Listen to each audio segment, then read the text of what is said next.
Hey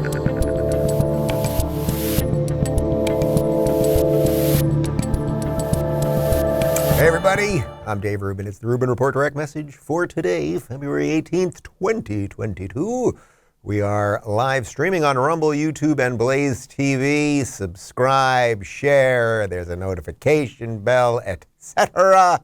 And today we are doing a Rubin Report Locals community Q&A. We got a couple dozen questions here. They're all over the map. I'm going to do my best to answer them honestly and forthrightly with a little bit of humor and perhaps some snark. But before we get to that, I realized that this whole week we barely talked about Joe Biden.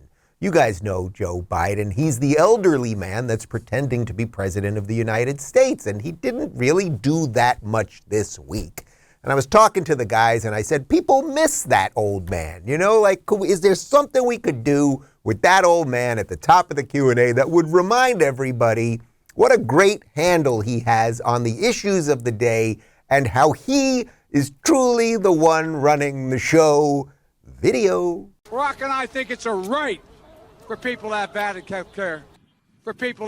health care. My son's business dealings were not anything with everybody that he's talking about. I'll lead an effective strategy to mobilize true international effort to pressure. We've now hit 9 million cases nationwide. I know how hard it is. Look, tomorrow's Super Tuesday, and I want to thank you all. I tell you what, I'm rushing ahead, aren't I? We hold these truths to be self-evident.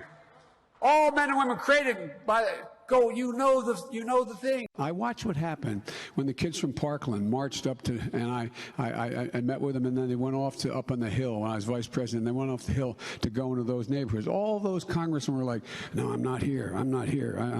Don't tell them I'm around." We choose unity over division. We choose science over fiction. We choose truth over facts. Words that stun the nation, and I would argue, I know, shocked the world. International leaders spoke about it. You had people like you had people like the former chairman and leader of the party in Germany. You had Angela Merkel. We have this notion that somehow if you're poor, you cannot do it. Poor kids are just as bright and just as talented as white kids, wealthy kids, black kids, Asian kids. I never believed we'd have to fight this hard, though. I never believed it'd be this much in jeopardy. We launched our campaign over on the Oval back in May 9, 2019. But you know what I said then, we've been through a lot since then. What I said then is even more true today. COVID has taken this year, just since the outbreak, has taken more than 100 years. Look, here's the lives. When you think about it. I come out of the black community in terms of my support. If you notice, I have more people supporting me in the black community that have announced for me. The only African-American woman that ever been elected to the United States Senate. A whole range of people. No, my point is... that's not true. The other one is here. I said the first. African-American elected. First African-American. And we're going to create a new bio-based multi-manufacturing job environment to deal farmers in on the benefits of a changing economy. One of the things that the leader of the United States Senate, the Speaker of the House. You got more questions, but I tell you, if you have a problem figuring out whether you're for me or Trump, then you ain't black. That was actually a 47-hour compilation video that was just cut down to that 2 minutes or so. We were all laughing hysterically throughout all of that. The two favorites, I think, amongst all of us here, and I'm sure you at home have your own. We choose truth over facts. The way he yells it with such certainty, you know, that one. And then poor kids are just as bright and talented as white kids. That's a good one. And then there's one person in the back like, may God help us all. All right, let's get to some questions. Ryan says, what can be done to counter the left taking credit for the ending of the pandemic? So I've been talking about this a lot because we're watching the shift happen in real time. You can feel it. It's like we had the Omicron variant in December into January. Pretty much everyone got COVID who was going to get COVID. It became much milder. Most people weren't dying. We never saw the overloaded hospitals, all of that stuff. And then suddenly now, the Democrats are looking pretty stupid. I mean, if you were paying attention, they should have been looking pretty stupid for a long time. But they're suddenly realizing, oh man, people don't like being put in masks all the time. They're upset that their kids are still in masks 2 years later. People don't like all this mandate stuff. People don't like the businesses shut down, the lockdowns. People don't like the depression and all the stuff that's happening everywhere. So you can feel it, what they're doing right now, as they're sort of rolling the openings throughout the states. And I don't know how they're going to do it, but they're going to do it right in front of our eyes before these midterm elections, because they're going, oh, people don't like us. They're looking at the polling, all of the polling everywhere. I mean, there's almost no poll that is counter to this. It is completely showing a massive red wave. And as I keep saying, you don't want to get overconfident. Like, obviously, I want a red wave. I want some semblance of freedom to wash across the country, and that will come through the Republicans, although the Republicans often ain't great. I accept that and admit that. True. Yes, absolutely. But they're a hell of a lot better than the Democrats, right? But the Democrats are seeing the polling and they're going, what can we do? So suddenly they're opening up. They're, trying to ease up on masks, but in some cases they're not fully doing it, right? We know what's going on in New York, where Hochul still has those kids in masks. It's very confusing and conflated, and each state is left to its own device, which is good, right? That's federalism. You all know that. But they're going to do it right in front of our eyes. They're going to pull a magic trick so that by the end of the summer and early fall, as we're really ramping up into this midterm thing, they are going to somehow trick 60% of the people to think that they were the ones that wanted to open up the entire time and it was the Republicans locking down. You're going to watch the media do it. God only knows what other tricks, they'll be able to pull, and maybe Biden will get his war in Ukraine and that'll distract people from what happened, or just, you just never know, right? You never know in real life. Plus you never know in this constructed reality that we're all sort of living in at this point. So the important thing, and that's why I've been doing the shows the way I've been doing them over the last couple of weeks, is we have to remember how we got here. We have to remember the people who dragged us into this abyss, the people who lied along the way, whether it's the CDC director or Fauci or Rachel Maddow or Joe Biden or whoever. We have to remember who did it and why did they do it, because they wanted to control us. And then remember who was trying to free us the whole time. I, by the way, am a citizen of the free state of Florida, and that has a little something to do with the guy that's in charge here. More on that in just a moment. Jude says, hi, Dave. I would really like to learn more about cryptocurrency. Could you do a show on it? Maybe have an expert speak on it. Love your show. Yes, absolutely. Look, especially in light of what's going on in Canada right now, where we know that they're seizing bank accounts literally right this very second as I am speaking to you. They are seizing bank accounts of people who made minor donations to crowdfunding platforms to help out the truckers. So the importance of crypto, the idea of decentralized payments, right, that don't go through a bank, that are peer-to-peer, you to someone else, to exchange commerce freely, your goods and services for their money, without the middleman, without the big banks, without government interference. Like, this is obviously the future of the internet. And by the way, it's not just decentralized payments, it's decentralized servers and making sure that you can't just be shut down because Amazon AWS doesn't like you, like how they blew up Parler, right? It's all of these things. A decentralized future, which, by the way, there's risks in decentralization too, because once something's decentralized, the whole point of it is that it can't be taken down. Well, there's bad, like truly evil, bad stuff that is out there that once you decentralize that, now you've got a problem. So there's no perfect system, right? We have to think about all of these things. And I assure you, as I'm in meetings with the guys over at Rumble and Locals, and we're discussing all these things, like, we're talking about all of these issues from legal perspective and philosophical perspective and a moral perspective and everything else. So the answer to your question, absolutely yes. I'm going to get Anthony Pompliano on, who's a huge Bitcoin guy here in Miami. I actually did his podcast, which you could check out, and we talk a little bit more about sort of my feelings about crypto, which I think you can get a sense on. Also, I had Alex Lloyd on a couple of months ago, who was a co-writer of the Little Bitcoin book, and we go into sort of Bitcoin 101. But yeah, I should be doing more on this for sure, because it's one of those things. I always talk about solutions. It's like one of the solutions to the mess right now is going through crypto, is going more decentralized. So absolutely appreciate the question. Nathan says, hey, from Atlanta, has Clyde been able to go for a swim and do the doggy paddle yet in Florida? So we do have a pool in the backyard. Clyde has not got in the pool yet because a couple times in LA, we got him in the pool, and about 3 times we got him in. 2 out of the 3 times he ended up with an ear infection after he's got the floppy ears. And dogs with the floppy ears, I guess the ear doesn't dry quite properly. Water stays in the ear canal, and then they get itchy. It gets kind of stinky. You know that dog ear stink? You guys know about that? Yeah, you know about the stink. It's pretty bad. But I would like to get him to swim, like truly train him to swim, which, by the way, if you have a dog in a pool or you got a cat in a pool, I guess it's hard to train a cat to swim. But you should, because, you know, if the dog, God forbid, ever fell in the pool, you want them to know which way to get out, know where the stairs are, the shallow end, et cetera, et cetera. So we'll get him in there at some point. And we've taken him to the beach a couple times.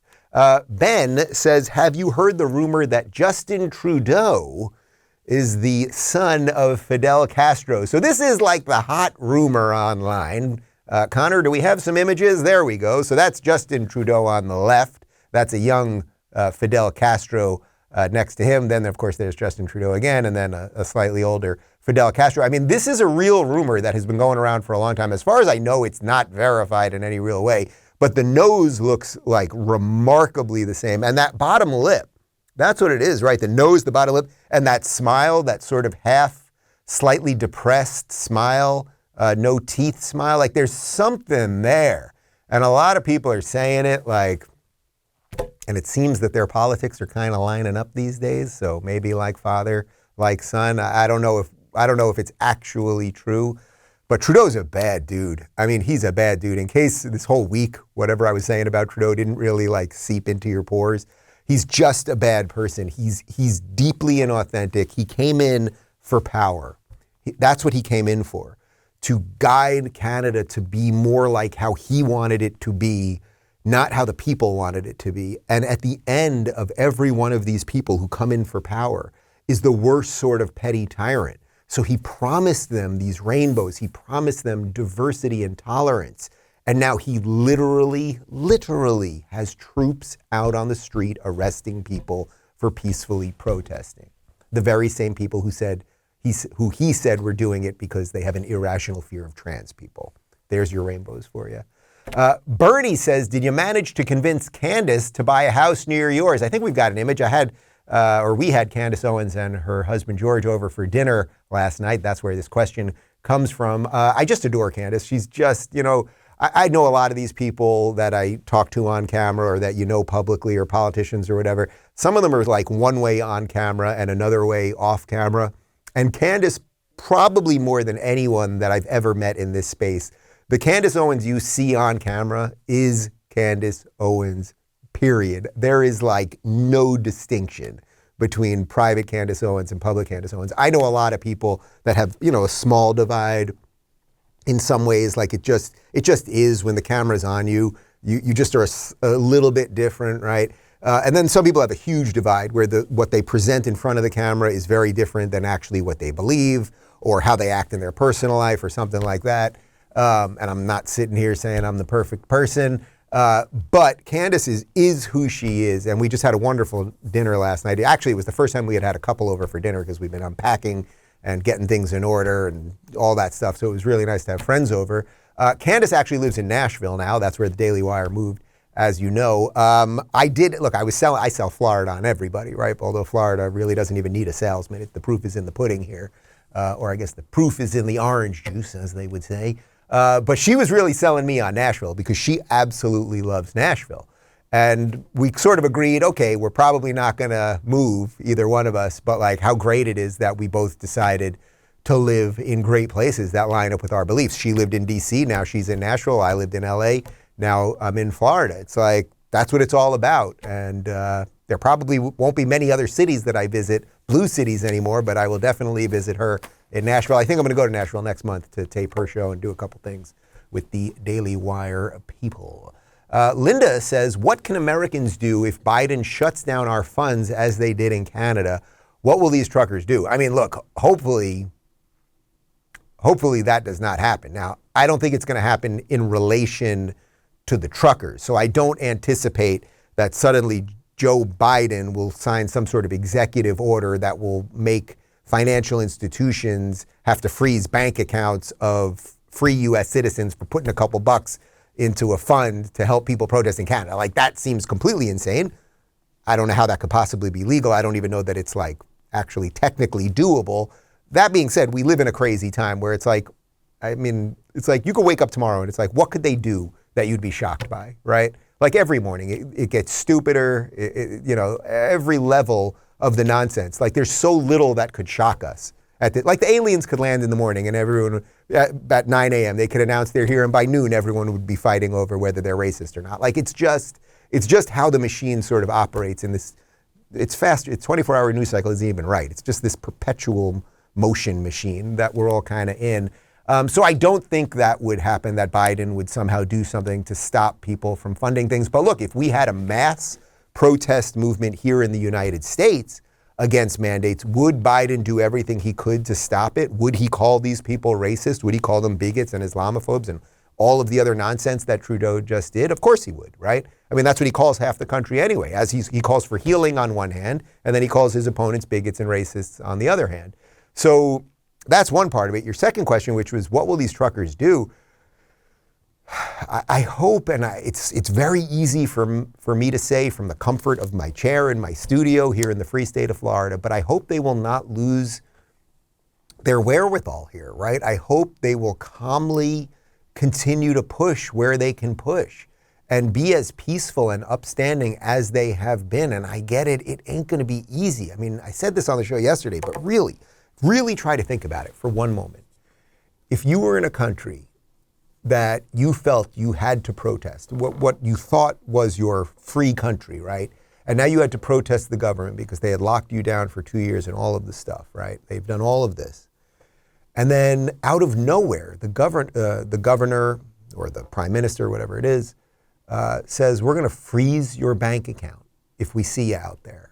We might arrest you if we see you out there. One of the things that I saw just about a half hour before we started taping today, they put out an official Ottawa account, put out a message that if you are arrested at one of these rallies and unable to take care of your pet because they've arrested you, for 8 days they will hold your pet, and then after that they will just put it in a I don't know, put it in what, a pen? I don't even know what they do with it. They will just release it or kill it. God only knows what they're gonna do with it. But it's like, you get it? Like, imagine what these people are truly going through. And that's why we have to support them however we can. We really do, because then it could come here. And that's not even the reason, actually. We should support it because it's right. But if you don't support it and then it comes here, you've lost a little bit of your footing, for sure. Angel says, how's the hair holding up in Florida? Have you figured out the perfect concoction of hair products to make it look suave? I'm feeling pretty good about the hair game these days. Yeah, the big fear of moving to Florida. Sure, there was the freedom. There was the liberty, the choice, the ability to go outside, all of those things. But then there was the fear, okay? And the fear was that because of the humidity, and that's what everyone says, it's Florida, it's humid, it's a wet heat. LA, you're getting the dry heat. Arizona, you get the dry heat.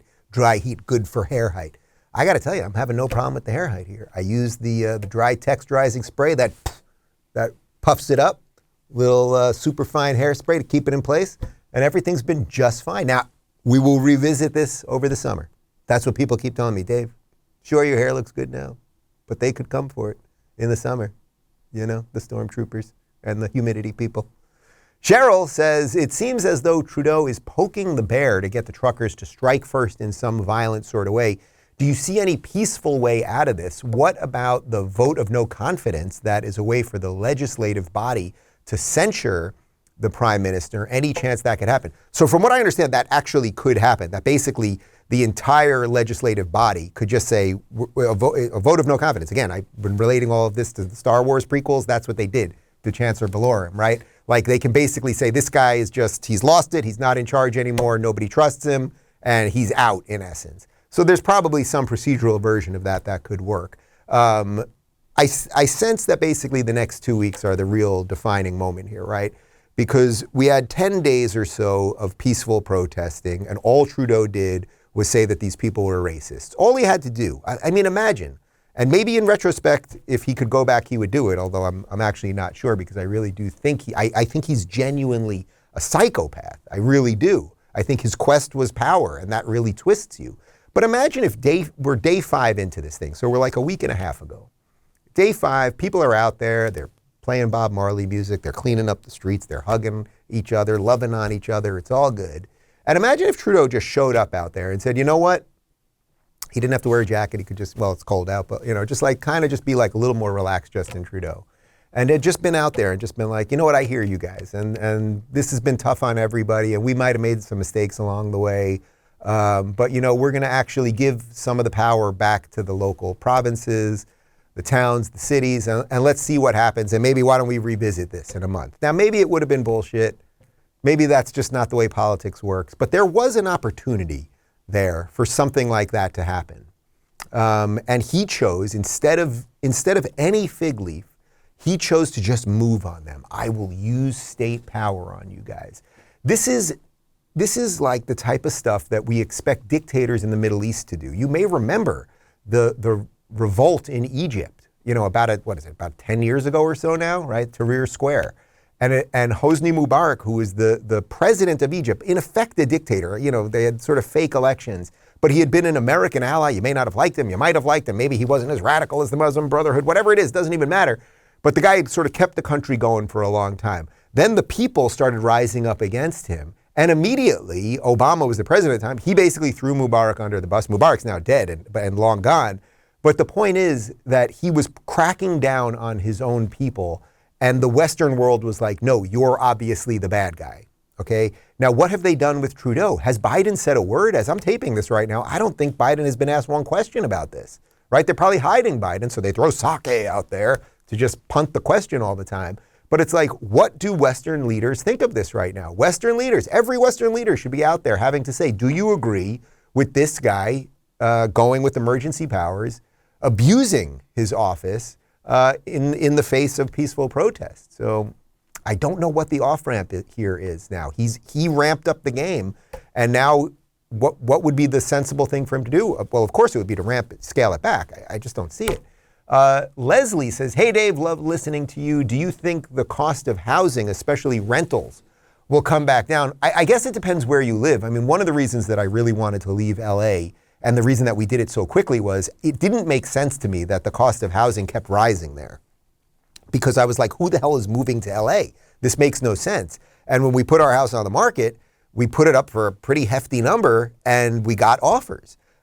We actually barely negotiated, and I took a very early offer, and I was just like, I just want to get the hell out of here. Like, I actually even gave some money back because I was just like, I just want to go, because my feeling was the market was going to collapse there at any time. It wasn't that the countrywide market was going to collapse, but it just didn't make sense to me that, say, in a place like LA, that housing prices would keep going up. But even the dystopian city of San Francisco, housing prices are still going up.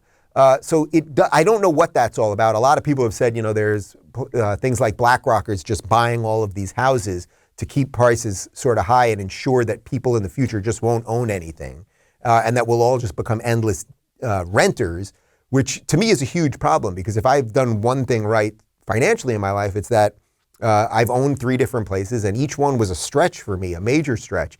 But I was always able to parlay that into something better. To me, I like owning things. Some people own a lot of stocks. I don't. I believe in owning things. There's something like literally tangible about it, and that allows you to then make the right decisions when the time comes. So look, I can tell you, in a place like Florida right now, there's a ton of people that want to move here. The market's really high. My cousin, who's lived in Miami for about 10 years, who lives about 15 minutes away from me now, his rent just got jacked up 70% because of the influx here. He's really not happy about that.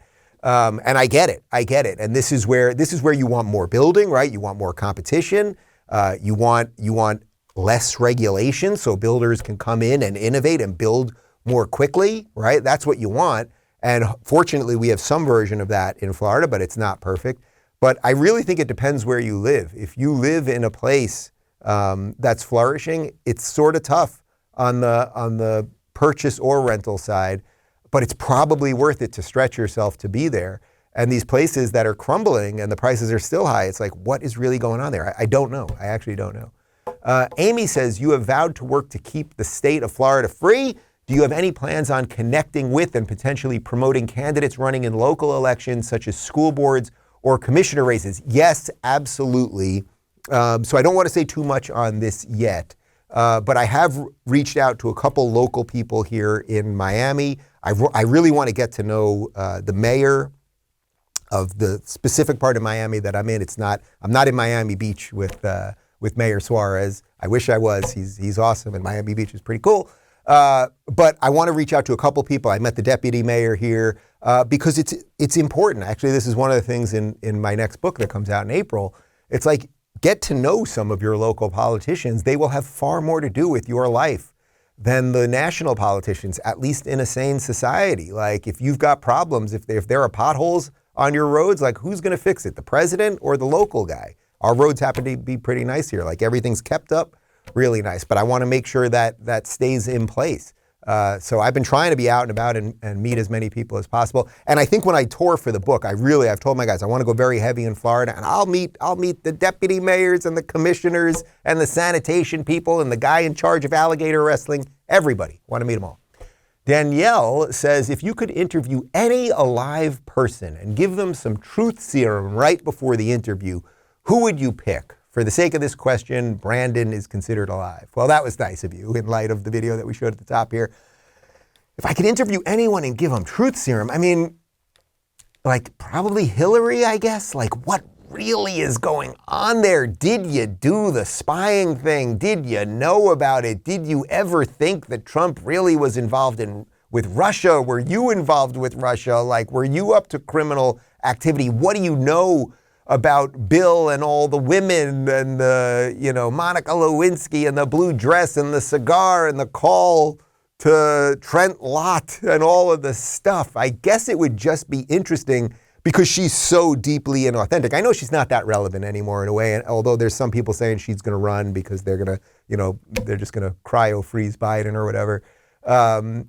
But, someone who's so inauthentic to get truth serum would be something. Like Trump, like, put it this way. If you injected Trump with truth serum, like, I don't think he would be that different. Not because he would be, like, any more, like, honest, but in a way it's like he's sort of as honest as he can be. Like, he's a showman and he has the funny affect and all that kind of stuff, but he's basically telling you the truth, basically, right? Not to say he isn't exaggerating all the time and that sort of stuff, but Hillary, it's like it all seems so deeply inauthentic that maybe a little authenticity would be good. Or what about Kamala? Can you imagine that? I mean, this woman, she could not. Or Psaki. Oh, there you go. Psaki's the one. Forget the Hillary one. Psaki trying to tell the truth. Bam, brain explosion. Candace says, thank you, Dave, for pushing me to leave the dystopian nightmare that is California. Congratulations. Second week of May, I'm out. Can you get Shapiro to donate to your Flee Cali fund? You know what? Well, first off, now I see why you guys gave me cash today, which I've been told came out of my wallet, which I don't know why you guys were in my wallet, but I'll just let that be. We got some cash here. So Candace, I'm going to throw in $20 for you right now. Well, I can't guarantee that you're going to get, this is the Flee Cali money, but you're on the list. If you're in the locals community and you tell me you're leaving Cali, you're on the list. So, every time I mention Cali on the show, especially gratuitously, we throw some money in here, and I'm just going to give a whole bunch of cash to somebody at the end of the year to get the hell out of California. And you don't have to move to Florida, but I'm realistically, you're moving to Florida if I'm giving you the cash. Can I get Ben Shapiro to throw in some money? I will text Shapiro and I will ask him, should I challenge Shapiro? All right.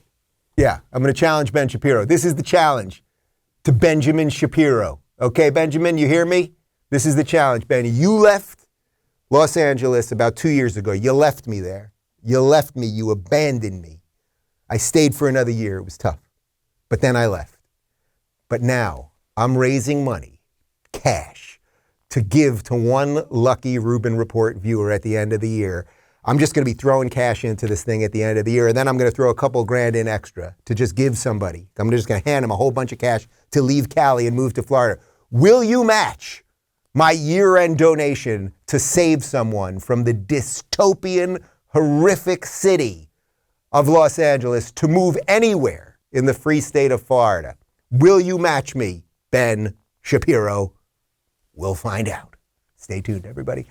Francis says, as a new Florida resident, besides freedom, what have you discovered here that you enjoy? You know, what I'm really loving, well, first off, seeing just the trees, the plants, everything is so freaking alive here. In LA, LA was built basically on a desert. They had to move a whole bunch of water in. There were, you get the palm trees, okay, fine. But everything is so lush and alive here and gorgeous, and the plants, and just going to Home Depot and buying stuff for our backyard, like everything just looks great. You touch the plants, they feel like leather. Like the leaves are just so thick and dense and alive. I love it. But really what I'm loving are the animals that we're seeing everywhere. First off, I've got like a gajillion peacocks outside of my house at all moments.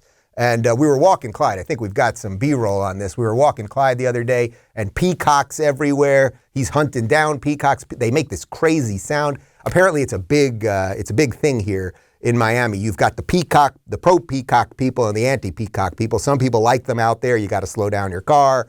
They can be a little noisy, et cetera, et cetera. Some people think that we should kill them, euthanasia, although I don't see what a young person in China has to do with this. And that was corny. I should be docked pay for that one. Yeah, he liked it. So the peacocks, he killed a couple squirrels. He's out there. He's connecting with that deep primal need. We're getting dead lizards showing up at our door. I had one in my bed. That wasn't great.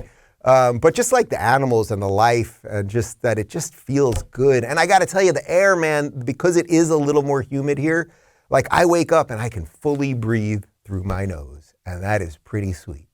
Daniella says, I think the Durham report is proving two things. Hillary is guilty of concocting the Russia conspiracy and spying on Trump's campaign. But it also seems like she is so untouchable that she will never go to jail for any of it. How can we defeat the machine that protects her? Okay, so we talked a little bit about the Durham probe earlier in the week. I don't want to fully rehash that, although my offer to Jake Tapper or anyone on CNN still stands. If you guys debunk it, just debunk the thing instead of ignoring it, I will gladly play the video. I will play it with no added commentary. I'm not kidding. I will not put myself on before or after. I will just mirror it on this channel if you honestly debunk it. I truly mean that. That's number one. Number two, yeah, there's a lot of evidence pointing to Hillary right now. I mean, her campaign paid a company to spy on Trump headquarters, right? Trump Tower headquarters, the office of the president-elect. They paid them to do it. And then Biden's campaign paid the same company in 2020. And then for 4 years, the media ran with this crazy lie that Trump was somehow either a Russian asset or a Russian spy. It led to impeachment, et cetera, et cetera. Like, you guys get all that. Now, the question really is, what you're getting to is like, does anyone pay for doing bad things anymore, right? We punish people for doing good things. So if you're up in Canada and you're like, hey, I'd like to go to work and go to school, they're going to punish you for that. But does anyone get punished if you say, basically do espionage on the incoming president of the United States? It's kind of like no. The machine just keeps going. And that's why I always say you have to admire the machine, not for the evil that it does, but for its ability to morph right in front of our face and make us not believe what we can see and what just happened and how it shifts narratives. I mean, it's incredible. It's like an undescribable thing. It's like asking somebody to explain the meaning of life. It's ephemeral. It's almost impossible. You can't. It just is. So I don't think even if they had the email from Hillary, spy on Trump in all caps, no, nothing really would happen. She would not be arrested. And by the way, half the country wouldn't believe it anyway, and CNN would ignore it, and New York Times and Washington Post would somehow say it was concocted, and we're all conspiracy theorists and racists and the rest of it. So I think the best thing we can do is hopefully find better candidates to vote for and hopefully live in places that are lined up with our values and see the nonsense for what it is and not get too crazy by it, which is why I do the show the way I do it. Talway says, how do lefties in the US and Canada hope to remain in office as they anger more and more people? Well, I sort of just answered that question. It's just sort of how the machine operates and then just flips everything to make it look like the people who just want to live and let live and be left alone are the bad guys and the racists and all of that stuff. But there really is a pushback. There really is, guys. And I know it can be hard to see sometimes. But when you see, as I covered yesterday, a guy like Glenn Youngkin who won in Virginia because he ran against wokeism, ran against critical race theory, and you see him signing a law to ban mask mandates for kids in schools, and then you see the uproarious joy of the young girl next to him, but the entire crowd with him. And what are they applauding? It's not that they're applauding that they hate masks so much. they're applauding freedom. That freedom isn't completely dead, right? It was on life support for a long time, but maybe it's about to be jolted back into reality. And it's on us to make sure that that actually does happen. So do it. Do you have anything better to do? Guys, my full interview with Maxine Bernier is up on Locals right now. It'll be up on YouTube and Rumble in a few minutes, if I'm not mistaken. Yes, that's right. My full episode with Charlie Kirk is up on Locals, and of course that's ad-free at rubinreport.locals.com. Have a great weekend, everybody. Oh, and by the way, next week, this is the 1 week a year President's Week where my family, my full family, brother, sister, parents, kids, nieces, nephews, everybody, we all get together for 1 week. We haven't done it for 2 years because of COVID, so I won't have live shows, but I do have one live appearance that we're going to get some video of. I'm probably going to do some videos while I'm just sort of on location doing my thing, but I will not be in studio. But obviously I can't fully disappear because there's just so much going on in the world, and we gotta keep fighting the madness because the madness is going to keep fighting us. But once again, have a good weekend, and I'll see you later. Bye.